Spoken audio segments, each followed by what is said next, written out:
Good morning बच्चों। जैसा मैंने आपसे कल कहा था कि मैं आज आपको निर्देशानुसार वाक्य परिवर्तित करना बताऊंगी। निर्देशानुसार का अर्थ है जो ये कोष्ठक में लिखा हुआ है, इन शब्द के अनुसार आपको वाक्य बदलना है। ऊपर देखिए वाक्य लिखा है, बच्चा दौड़कर यहाँ आया। आपको संयुक्त वाक्य में इसे बदलना है। क्या करेंगे हम? बच्चा दौड़ा फिर यहाँ आया। आपने यहाँ फिर लगा करके वाक्य को परिवर्तित कर दिया। ठीक है, बच्चा दौड़ा उसकी एक क्रिया हुई, फिर से हमने जोड़ा है यहाँ आया, बच्चा यहाँ आया। एक ये आपका स्वतंत्र वाक्य बन सकता है, इसलिए संयुक्त वाक्य है। ये हम पहले बता चुके हैं, आज केवल आप ये जानेंगे कि किस तरह से हमने बदला है। दूसरा देखिए, मैं पहले चाय पीऊँगा फिर बाजार जाऊँगा। इसे बदलेंगे हम सरल वाक्य में, मैं चाय पीकर बाजार जाऊँगा। ठीक।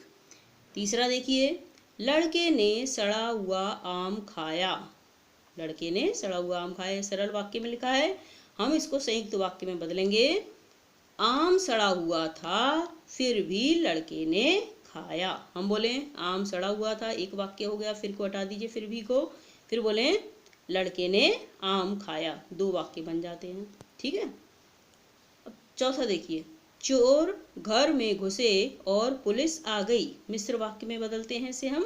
मिश्र वाक्य में दूसरा वाक्य उस पर आश्रित होता है, इसमें जैसे वैसे जब तब इस तरह से शब्द लगते हैं। ठीक है, समुच्चय बोधक शब्द। जैसे ही चोर घर में घुसे वैसे ही पुलिस आ गई। अगला देखें, वह बाजार गया और फल खरीदे। मिश्र वाक्य में बदलेंगे, जब वह बाजार गया तब उसने फल खरीदे। नंबर 6, जब पिताजी ने पर्स खोला तब पैसे दे दिए। संयुक्त वाक्य में बदलेंगे, पिताजी ने पर्स खोला और पैसे दे दिए। अगला, आप आएंगे और मैं पकवान बनाऊंगी। मिश्र वाक्य, जब आप आएंगे तब मैं पकवान बनाऊंगी। या जब और तब के स्थान पर आप जैसे और वैसे भी कर सकते हैं। जैसे ही आप आएंगे वैसे ही मैं पकवान बनाऊंगी। तो ये आपका मिश्र वाक्य हो जाएगा। अगला देखें, बच्चा दौड़ा फिर गिर गया। मिश्र वाक्य में बदलेंगे, जब बच्चा दौड़ा तब वह गिर गया। इसका यह भी हो सकता है, जैसे ही बच्चा दौड़ा वैसे ही वह गिर गया। अगला देखिए, माँ ने काम किया फिर बाजार गई। ये आपका क्या है? संयुक्त वाक्य में लिखा है। इसको सरल में बदलेंगे, माँ काम करके बाजार गईं। 10वां देखिए, वह खाना खा रही थी और अपनी किताब पढ़ रही थी। सरल वाक्य में बदलते हैं, वह खाना खाते खाते अपनी किताब पढ़ रही थी। यह हमने आपको कुल मिलाकर के 10 वाक्य बदलने सिखाए। इसी के आधार पर आप अभ्यास करते हुए और भी वाक्य बदल सकते हैं।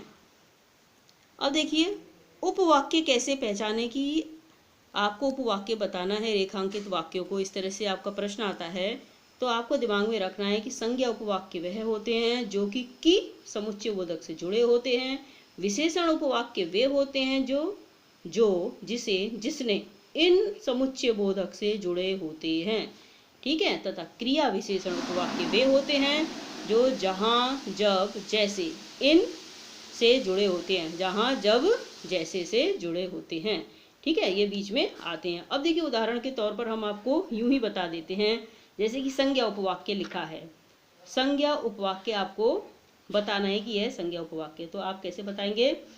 एक वाक्य है, मुझे मालूम है कि लोग मुझे पसंद नहीं करते। यहाँ पर कि उपवाक्य आया है, हमने यहाँ लिखा नहीं है, आपको यूं ही बता रहे हैं। विशेषण उपवाक्य वे हैं जैसे जो जिसे जिसमें आ रहा है। जैसे कि बोला जाए, मेरी वह वाली कमीज फट गई जिसे भाई साहब बम्बई से लाए थे। हमने क्या बोला यहाँ पर? जिसे जिसे भाई साहब बम्बई से लाए थे। अब क्रिया विशेषण, क्रिया विशेषण तो आप जानते ही हैं जो कि क्रिया की विशेषता बताते हैं। इसमें आपके स्थानवाची, कालवाची, रीतिवाची, परिमाणवाची तथा कारणवाची में से कुछ भी आ सकता है। ये हम आपको पिछले वाले भाग में पढ़ा चुके हैं, आप उसमें देख सकते हैं। ठीक है, इसमें हम केवल आपको शीर्षक के तौर पर बता रहे हैं कि इसमें क्या क्या लगा होता है और आप इनकी पहचान कर सकते हैं। इसमें जहाँ जब जैसे शब्द लगे होते हैं। जैसे कि इसमें उदाहरण दिया जाए आपको, वह